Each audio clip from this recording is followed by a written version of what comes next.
Assalamualaikum warahmatullahi wabarakatuh. Bismillahirrahmanirrahim. 7 karamah Syekh Abdul Qadir Al-Jailani. Menghidupkan bangkai ayam hingga berjalan di udara. Syekh Abdul Qadir Al-Jailani merupakan wali besar yang lahir di Jailan pada 1 Ramadan 470 Hijriah yang bertepatan tahun 1077 Masehi. Waliullah yang bernama lengkap Sayyid Muhyiddin Abu Muhammad Abdul Qadir bin Abi Sulih Musa Jengke Dausad Al-Jailani ini wafat di Baghdad pada 100 Rabiul Tsani pada 11 Rabiul Tsani 561 Hijriah atau 1166 Masehi. Syekh Abdul Qadir Al-Jailani semasa hidupnya dikenal pendiri Thariqah Qadiriyah. Jamaahnya tersebar di berbagai negara, termasuk jemaahnya banyak di Indonesia. Manaqib Syekh Abdul Qadir Al-Jailani sering dibacakan terutama oleh kalangan Nahdiyin. Bahkan tradisi manaqib dengan membaca sirah perjalanan Syekh Abdul Qadir Al-Jailani ini sudah menjadi rutinitas dalam pengajian mingguan atau bulanan. Sebagai waliullah, Syekh Abdul Qadir Al-Jailani memiliki banyak karamah.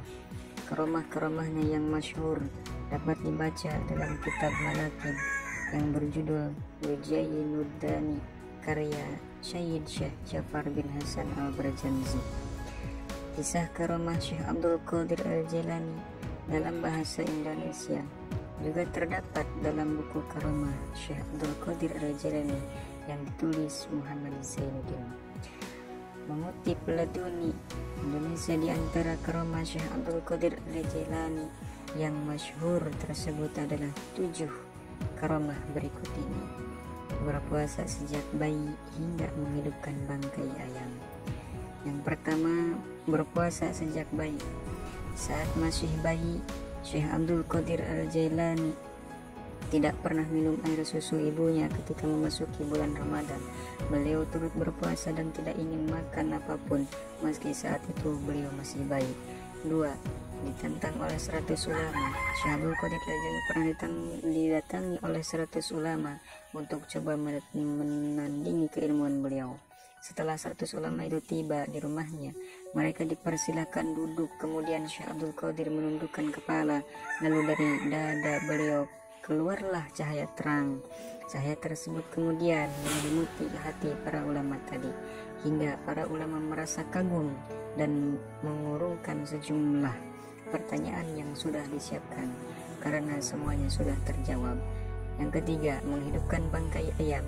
Suatu ketika Syekh Abdul Qadir Al-Jailani berada di warung. Kemudian ada seorang wanita menentang beliau agar menunjukkan kewaliannya. Namun saat itu beliau tidak mau. Tidak lain adalah karena ketawaduannya yang merasa bahwa dirinya hanyalah orang biasa. Setelah itu ternyata wanita tadi melempari beliau dengan bangkai ayam. Maka seketika itu Syekh Abdul Qadir Al-Jailani mengambil bangkai ayam yang dilempar tersebut dan berdoa kepada Allah, dan ternyata bangkai ayam tadi bisa hidup kembali. Berguru kepada Nabi Khidir hingga berjalan di udara. Yang keempat, berguru kepada Nabi Khidir pada usia yang sudah matang. Syekh Abdul Qadir Al-Jailani pernah didatangi oleh seorang yang arif, tapi beliau tahu bahwa orang tersebutlah Nabi Khidir. Lalu Syekh Abdul Qadir berkata kepada Nabi Khidir, "Wahai Khidir, sesungguhnya kamu tidak akan sanggup bersamaku, sebab aku bukanlah seperti Nabi Musa." Tetapi karena pernyataan itu, maka Nabi Khidir pun menerimanya menjadi murid. Yang kelima, memerintah angin. Suatu saat Syekh Abdul Qadir sedang ada di sawah. Beliau melihat seorang nenek yang menangis karena padinya dimakan oleh burung-burung. Kemudian Syekh Abdul Qadir memerintahkan angin. Beliau berkata, "Wahai angin, turunkan semua burung-burung itu, penggallah kepalanya." Maka burung-burung itu jatuh dan satu persatu jadi pada itu dikeluarkan dari perut si burung dan dikembalikanlah pada itu kepada si nenek. Kemudian Syekh Abdul Qadir kembali berdoa kepada Allah agar burung-burung tadi bisa hidup lagi. Walhasil burung-burung itu kembali terbang. Yang keenam, jin ketakutan pada Syekh Abdul Qadir.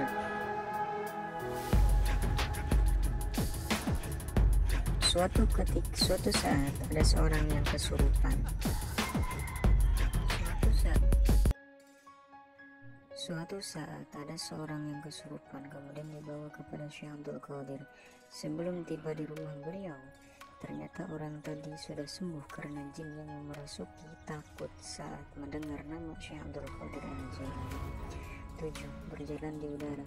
Dikisahkan oleh Imam Al-Khattab bahwa Syekh Abdul Qadir Al-Jailani pernah memberikan ceramah agama. Saat itu tiba-tiba beliau selangkah demi selangkah menaiki udara yang seakan-akan ada tangganya. Kejadian itu disaksikan oleh para jemaah yang hadir. Demikian beberapa di antara kisah karomah Syekh Abdul Qadir Al-Jailani yang masyhur, semoga bermanfaat untuk kita semua. Wallahu a'lam bishawab.